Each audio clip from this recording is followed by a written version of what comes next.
warahmatullahi wabarakatuh. Halo sahabat petani budidaya walet, jumpa lagi bersama kami di channel Indo Walet 57, sumber info walet terkini.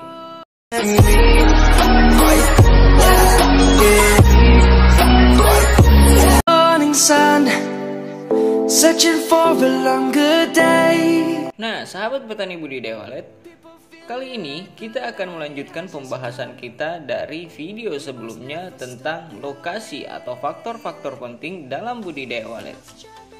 Untuk lebih jelasnya, jika Anda belum menonton video sebelumnya, silakan Anda klik link yang ada di deskripsi video ini. Oke, langsung saja kita lanjut pembahasan video dari sebelumnya.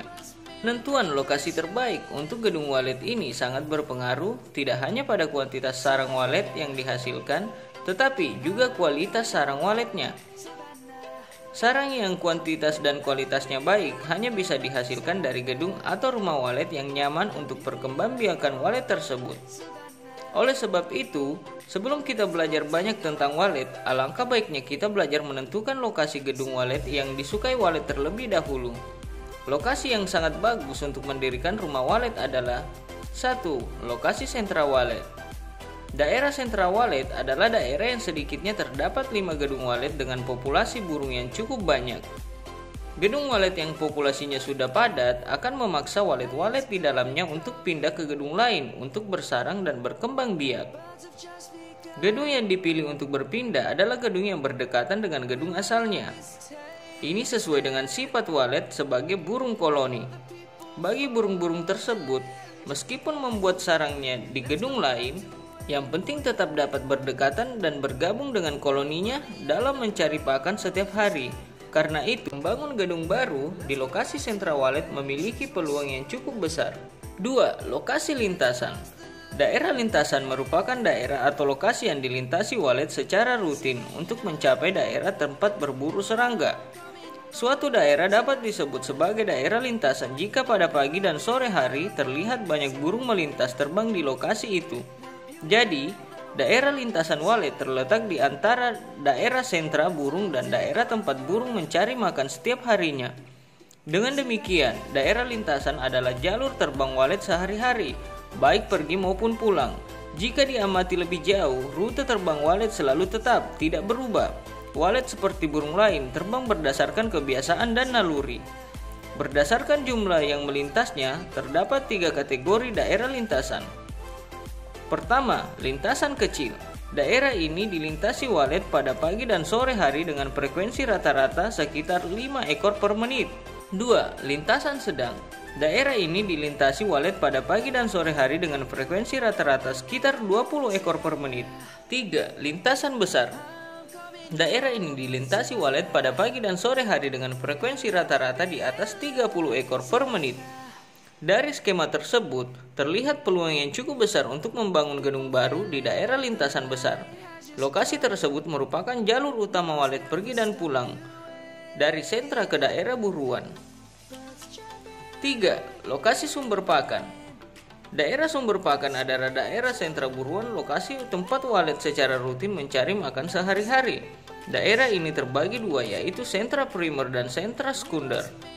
Sentra primer. Daerah ini adalah lokasi yang secara alami menyediakan makanan berupa aneka serangga dalam jumlah yang cukup banyak.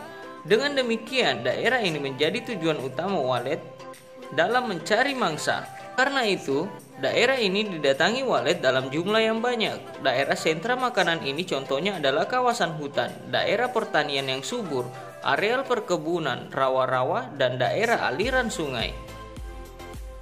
2. Sentra sekunder. Daerah ini adalah lokasi kegiatan manusia yang secara tidak sengaja menjadi penyedia makanan walet seperti tempat penggilingan padi, areal peternakan seperti peternakan ayam, sapi, atau kambing, areal pertambakan, tempat pembuangan sampah, dan pasar tradisional.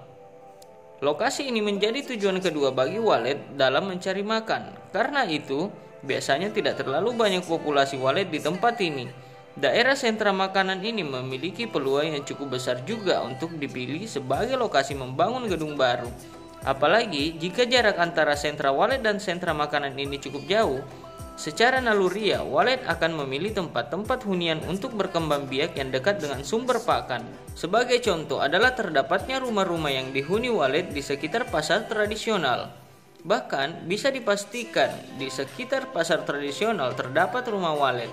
Hal itu disebabkan banyaknya serangga dari sampah organik setiap harinya di lingkungan pasar tersebut. Dari bukti ini kemudian muncul istilah ada serangga, ada walet. Banyak serangga, banyak pula waletnya. Ini menunjukkan keterkaitan yang cukup signifikan antara walet dan faktor makanan. 4. Lokasi sentra baru. Daerah sentra baru adalah lokasi hunian baru dengan jumlah rumah atau gedung yang sudah berdiri di lokasi tersebut baru 1 atau 2 dan jumlah populasinya juga belum banyak. Jika daerah sentra baru terdapat daya dukung alam yang baik, pada perkembangbiakannya kelak, lokasi tersebut akan menjadi sentra walet dengan populasi burung yang besar. Bukankah sentra-sentra walet yang ada bermula dari 1 atau 2 rumah saja? Dengan demikian, daerah sentra baru ini juga merupakan pilihan yang tepat untuk membangun gedung baru. Peluang dihuninya gedung di daerah ini menjadi sangat besar jika beberapa syarat berikut terpenuhi. Gedung yang dibangun memenuhi persyaratan sesuai dengan habitat mikro walet dan populasi walet di gedung yang sudah dihuni walet di lokasi sentra baru tersebut sudah padat. Berdasarkan perilaku dan kebiasaan walet, ada beberapa daerah secara umum yang cocok untuk kehidupan walet. Daerah basah yang mempunyai musim hujan 6 bulan dalam setahun. Daerah yang memiliki kawasan hutan tropis. Daerah pertanian yang subur dengan sistem irigasi yang baik. Daerah perikanan, rawa-rawa, dan aliran sungai. Daerah dataran rendah sampai ketinggian 600 meter DPL atau dari permukaan laut. Daerah yang tidak terlalu banyak terkena angin kencang. Daerah yang bebas polusi pabrik. Daerah yang tidak banyak dihuni musuh alami walet. Umumnya, orang akan memilih lokasi yang memiliki peluang paling besar, yaitu sentra walet, agar rumah walet yang dibangun segera dihuni burung walet. Selain sentra walet, lokasi yang banyak diminati adalah lokasi pakan. Alasan pemilihan ini adalah jumlah populasi walet yang justru lebih banyak daripada sentra walet. Hal ini dikarenakan lokasi sumber pakan didatangi oleh koloni walet dari berbagai sentra walet ataupun koloni walet yang mendiami goa.